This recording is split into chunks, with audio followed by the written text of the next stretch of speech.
Puji dan syukur bagi Allah Subhanahu wa taala di atas limpahan rahmat, anugerah dan kurnia dari Allah Azza wa Jalla kepada kita, di mana Allah Subhanahu wa taala dengan sifat yang maha pengasihnya dan penyayangnya merahmati kita dalam setiap keadaan kita, walau terkadang kita kurang, walau terkadang kita taat, walau terkadang kita melakukan apa yang ditegah oleh Allah Azza wa Jalla, tetapi rahmat Allah Azza wa Jalla, keampunannya sangatlah luas. Dan itulah yang kita harapkan dalam kehidupan kita ini, kerana selaku manusia yang lemah, kita senantiasa melakukan kesalahan dan melakukan kesilapan, baik pada pandangan manusia ataupun lebih-lebih lagi pada pandangan Allah Azza wa Jalla. Oleh kerana bicara kita pada setiap kali datang ialah berkaitan dengan alam akhirat, maka pagi ini kita sambung kisah kita tentang kisah-kisah berkaitan dengan neraka. Semoga Allah Azza wa Jalla menyelamatkan kita daripadanya. Hari ini bab yang kita nak sebut dan kita nak bincangkan, iaitulah tentang khazanatun nar. Khazanatun nar iaitu penjaga-penjaga neraka. Pertama, Allah Azza wa Jalla menceritakan bahawa neraka ni adanya malaikat-malaikat yang menjaga. Dan Allah Subhanahu wa taala menyatakan sifat-sifatnya. Firman Allah Azza wa Jalla dalam surah At-Tahrim, Ya ayyuhalladzina amanu qu anfusakum wa ahlikum nara. Wahai orang-orang yang beriman, jagalah diri kamu dan ahli keluarga kamu daripada api neraka. Lalu Allah Ta'ala jelaskan sifat neraka.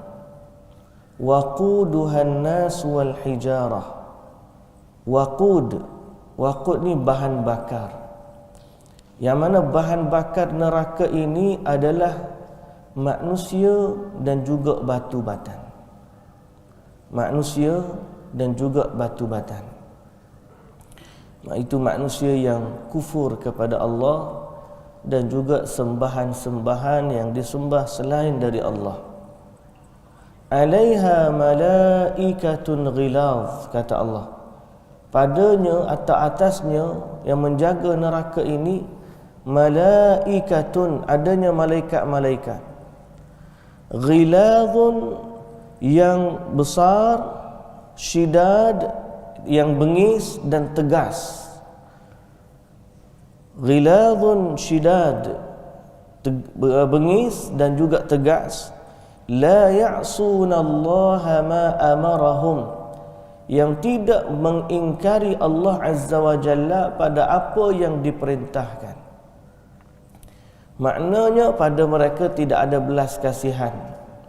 Mereka ni kalau Allah Ta'ala suruh azab, mereka akan azab dan tidak pernah mengingkari perintah Allah Azza wa Jalla. Muslimin dan muslimat yang dirahmati Allah, berapa banyak bilangan penjaga api neraka? Penjaga api neraka yang tarik api neraka, kita dah bincang dah sebelum tadi. Yang tarik api neraka ni banyak, ditarik oleh 70,000 rantai. Setiap rantai ditarik oleh 70,000 malaikat. Besarnya dia. Tapi malaikat penjaga neraka secara khusus Allah Ta'ala nyatakan dalam surah Al-Muddathir, Sa'uslihi saqar wa ma adraka ma saqar la tubqi wa la tadhar lawahatun lil bashar 'alaiha 19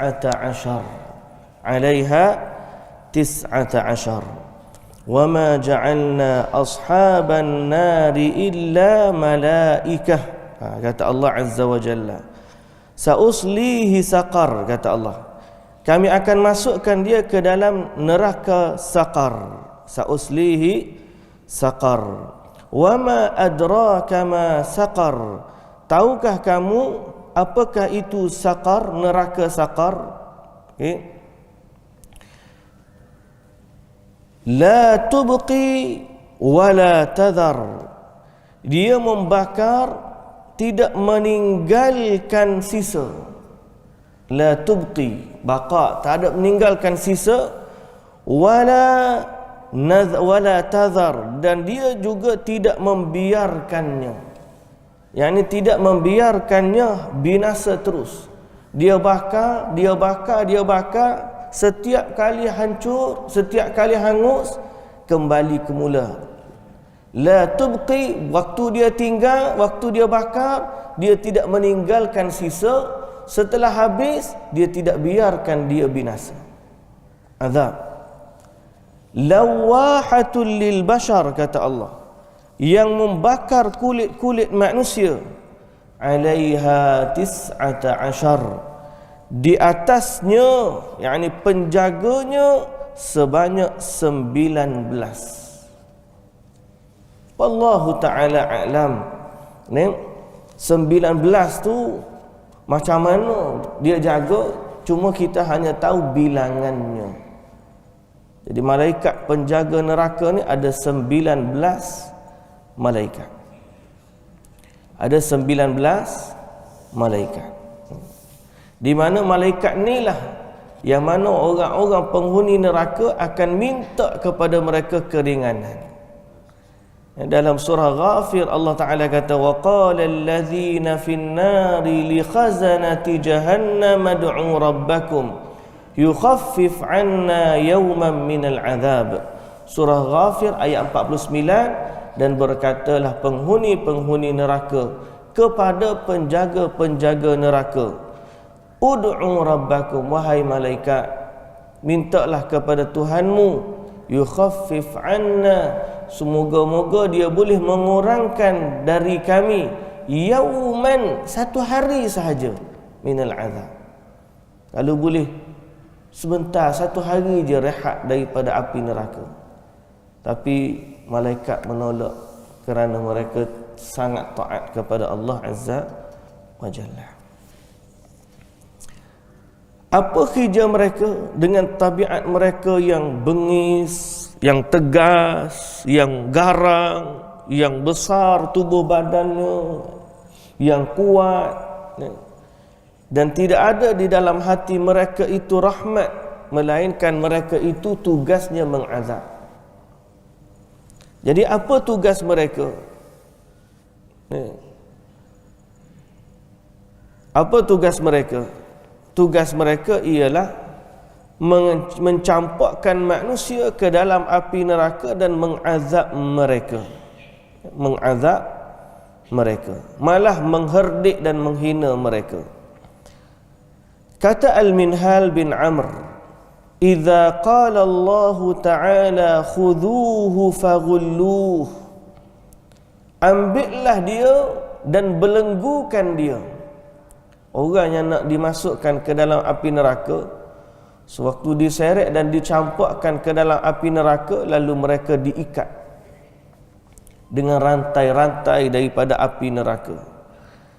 Kata Al-Minhal bin Amr, idza qala Allah Ta'ala khudhuhu faghulluh, ambillah dia dan belenggukan dia. Ibtadarahu 70,000 malakin wa innal malaku minhum la yaqulu hakadha yaftahu, yani yaftahu yadayhi fayulqi 70,000 finnar. Jadi dipanggil, malaikat pun datang dan memasukkan mereka sekaligus ke dalam api neraka. Dan Allah Ta'ala kata juga dalam surah Az-Zumar ayat 71, ayat Quran ya tuan-tuan, Allah Ta'ala cerita tentang azab ni jelas. Sebagaimana jelasnya tentang syurga, jelas juga tentang neraka, supaya kita tahu gambaran sebenar bagaimana kehidupan pada hari akhirat nanti. Cuma orang yang tak tahu, dia tak baca Quran, atau dia baca Quran dia tak faham, dia tak perasan akan benda-benda itu. Antara yang dilakukan oleh malaikat penjaga neraka, firman Allah dalam surah Az-Zumar ayat 71, wasiqal ladzina kafaru ila jahannam zumara, maka dibawa orang-orang kafir kepada neraka Jahannam dengan berbondong-bondong, berkumpulan-kumpulan. Kita ni kena cari geng kita, kena cari geng kita. Baru ni kita buat program, satu program masa ice breaking tu, kita kata cuba cari persamaan.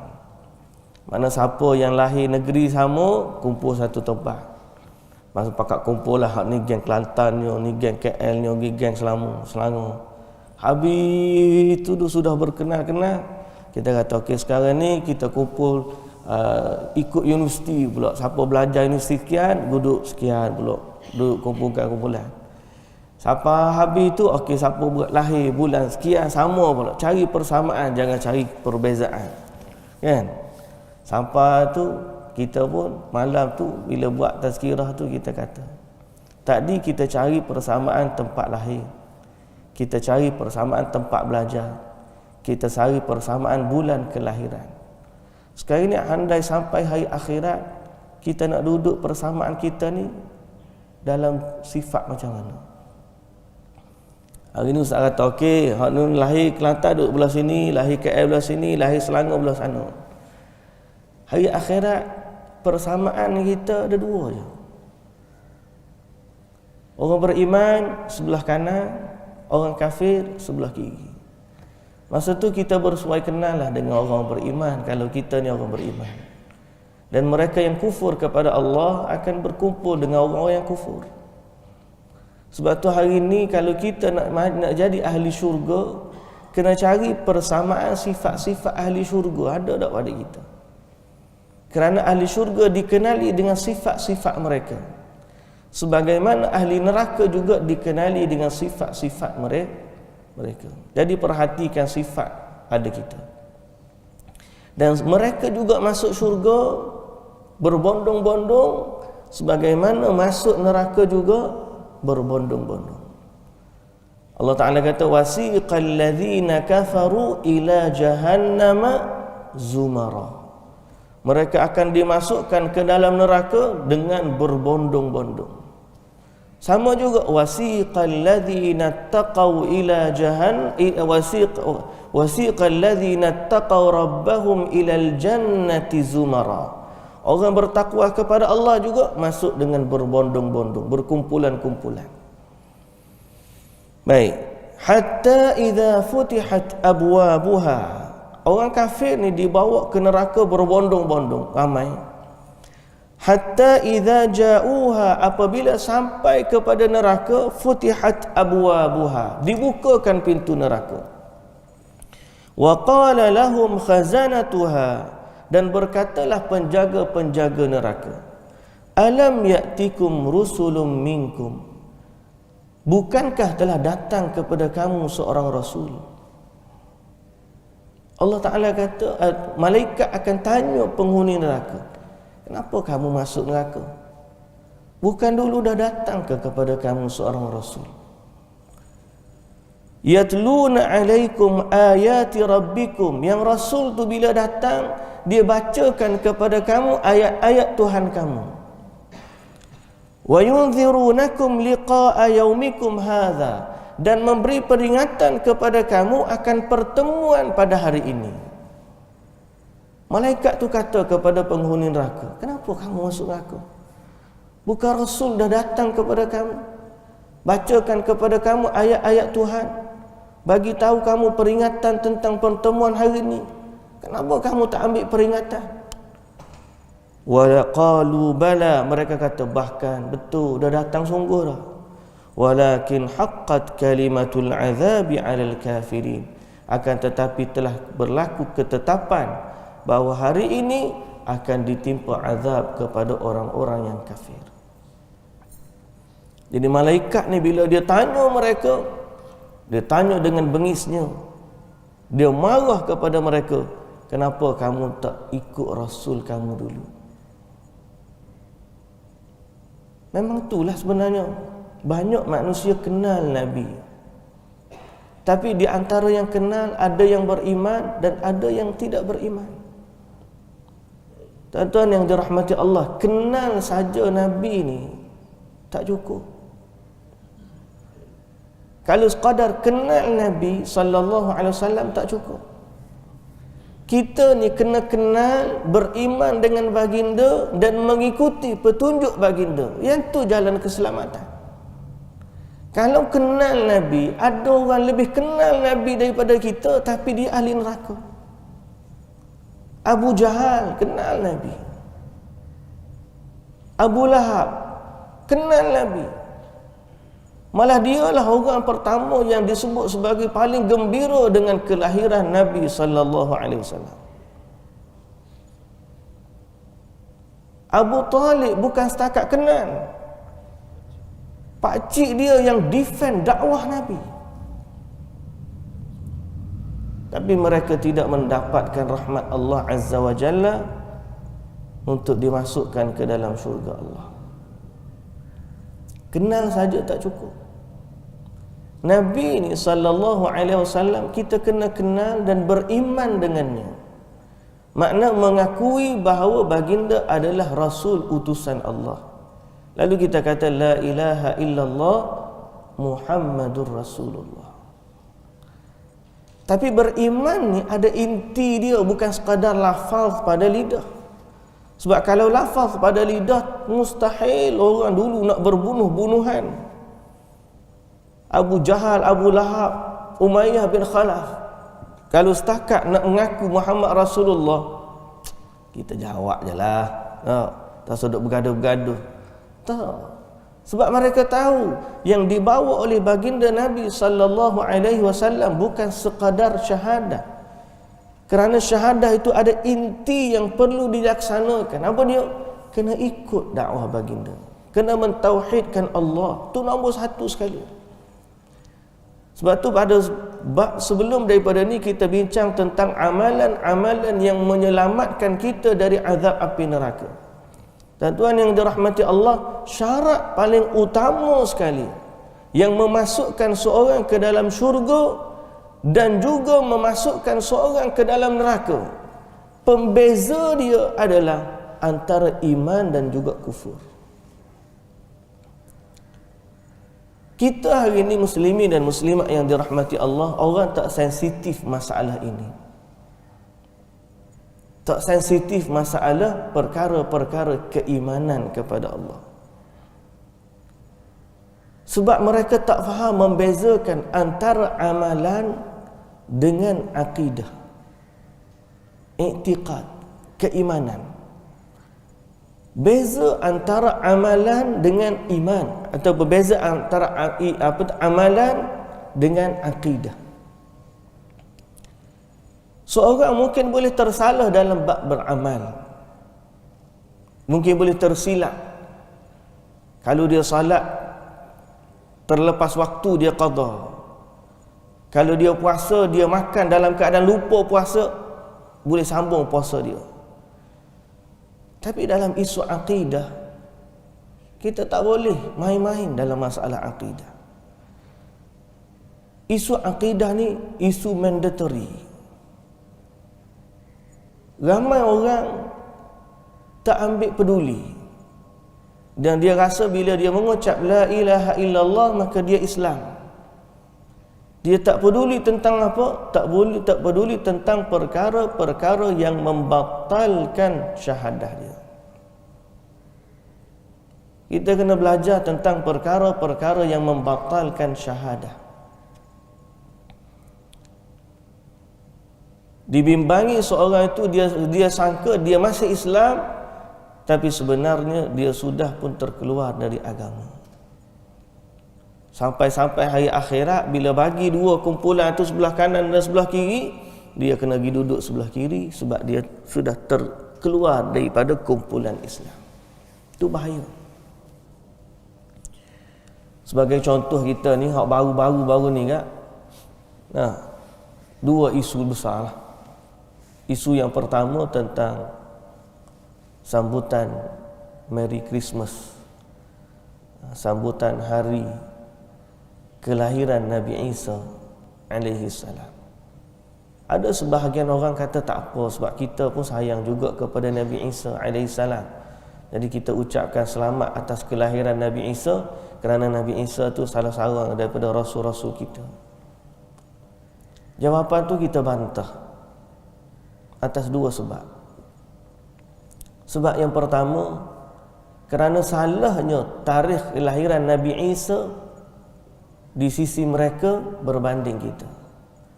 Dia sambut Christmas pada 25 Disember yang berlaku pada musim sejuk. Sedang kelahiran Nabi Isa menurut Al-Quran berlaku pada musim panas. Dalil musim panas, Nabi Isa ni lahir waktu tu Allah suruh Maryam goncangkan pohon kurma, gugur darinya kurma yang masak ranum. Kurma yang masak ranum. Dan dia, sifat dia pun lari sampai ke kebun, menunjukkan masa tu adalah musim panas, bukan musim sejuk. Habis tu kenapa mereka merayakan 25 Disember?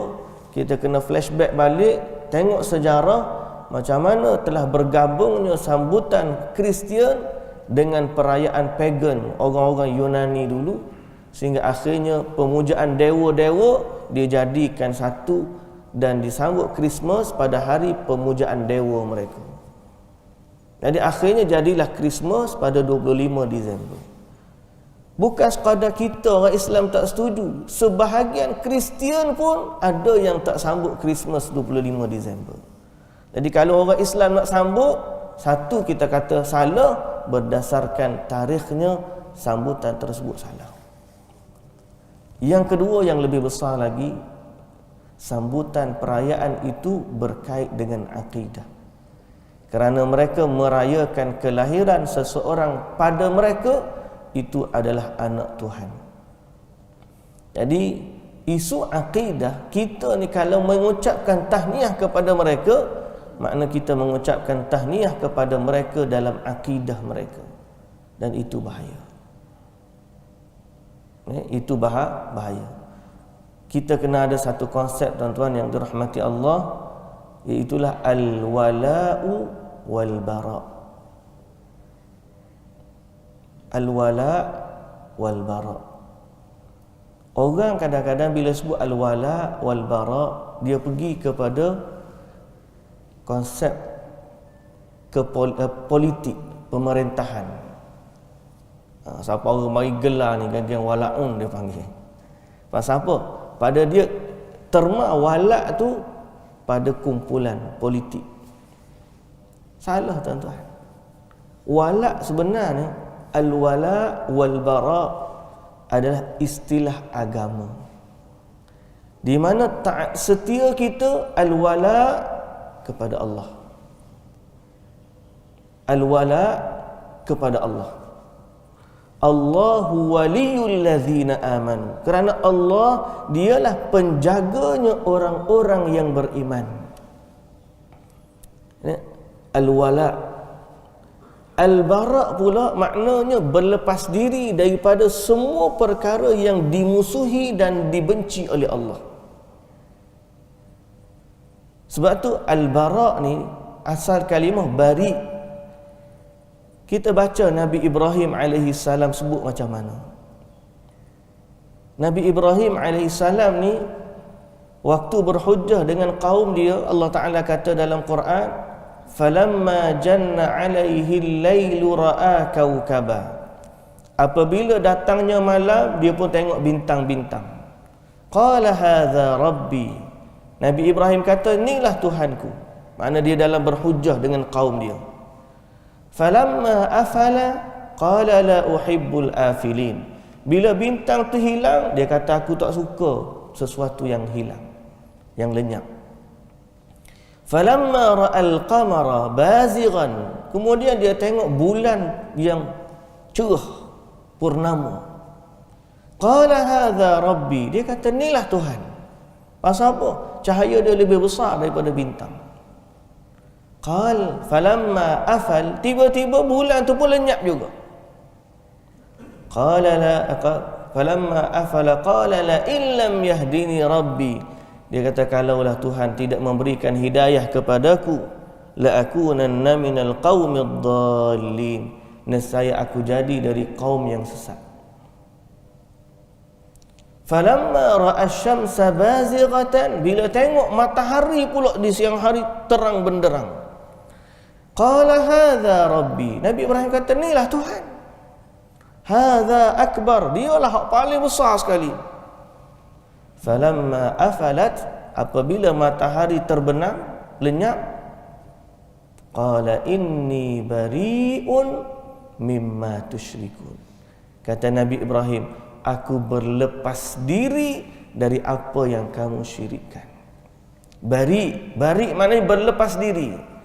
Berlepas diri ini makna apa? Kalau bahasa Inggeris dia panggil apa? Disown. Maknanya kita dah tak ada kaitan dengan dia. Itu maknanya. Al-bara, berlepas diri, bererti apa saja perbuatan syirik yang dilakukan oleh orang-orang lain, kita jangan duduk bersama dengan mereka.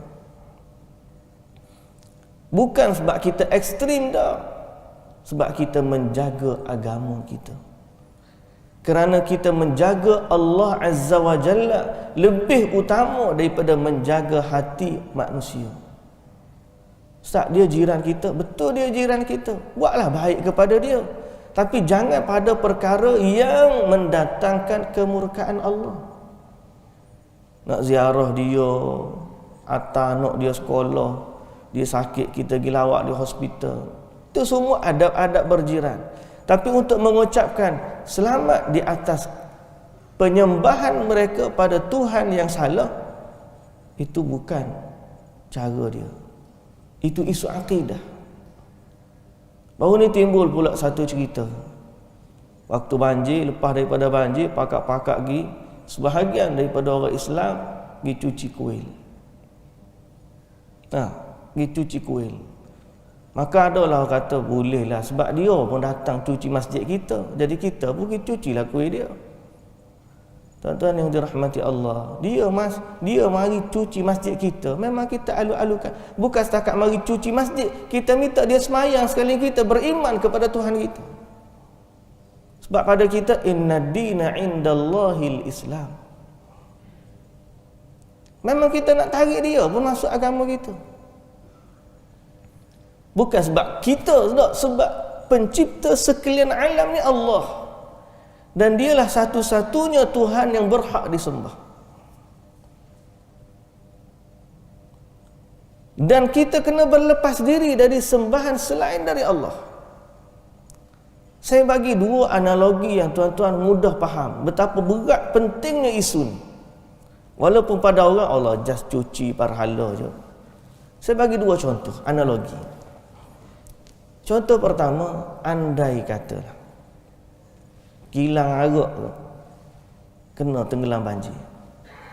Tiba-tiba dia panggil sukarelawan, mari pakak-pakak pergi cuci kilang arak. Agak-agak tuan-tuan nak pergi ke tak? Okeylah, besar sangat dia ada pekerja dah. Ada seorang dia buat rumah pelacuran. Rumah pelacuran dia tenggelam air, tilam habis semua, basah semua, kena seluk apa semua. Dia datang, boleh tak tolong cuci rumah pelacuran saya nak operasi lagi lepas daripada ni. Tuan-tuan lagi cuci ke tak?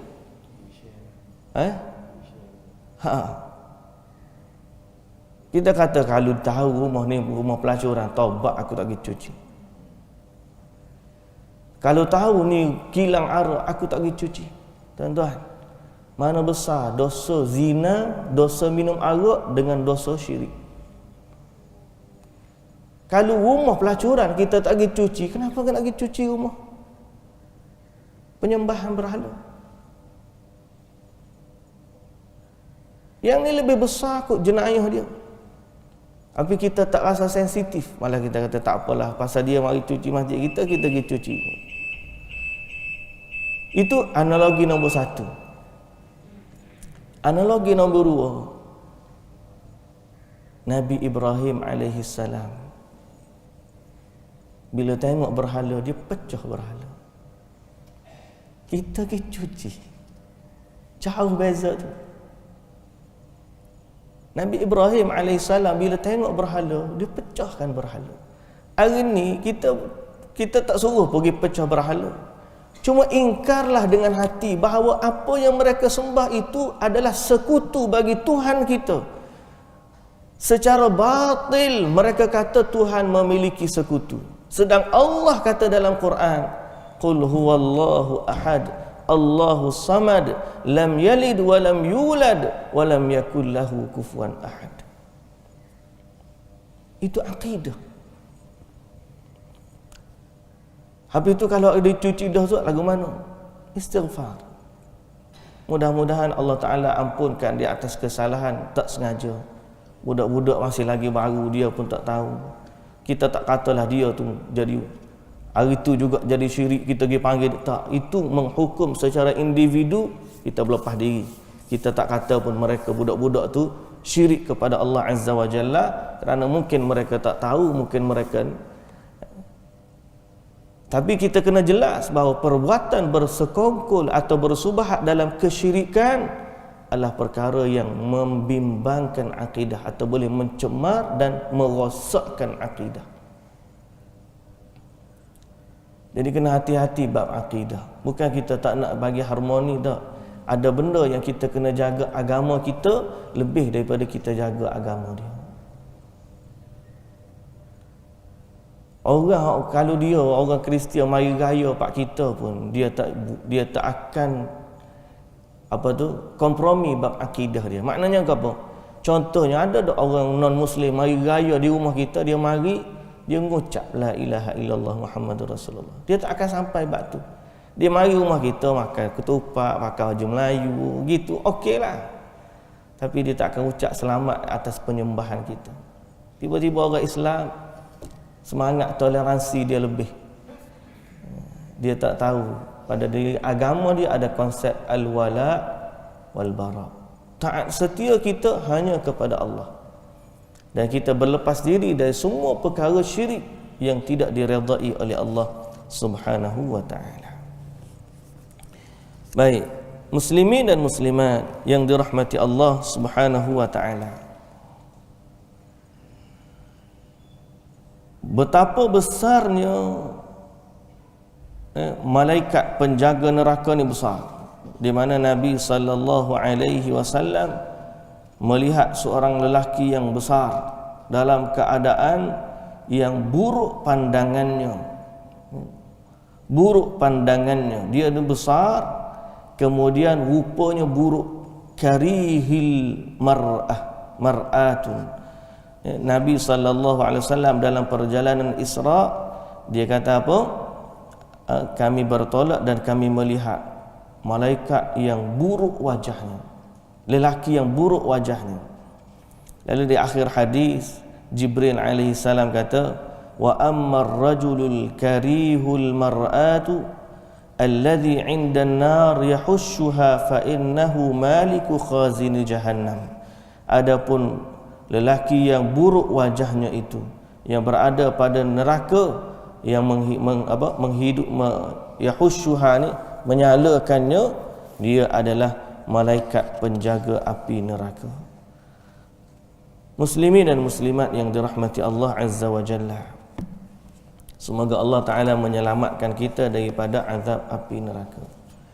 Jadi kita pesan sekali lagi kepada muslimin dan muslimat yang dirahmati Allah, agar jagalah diri kita dan jagalah ahli keluarga kita daripada api neraka.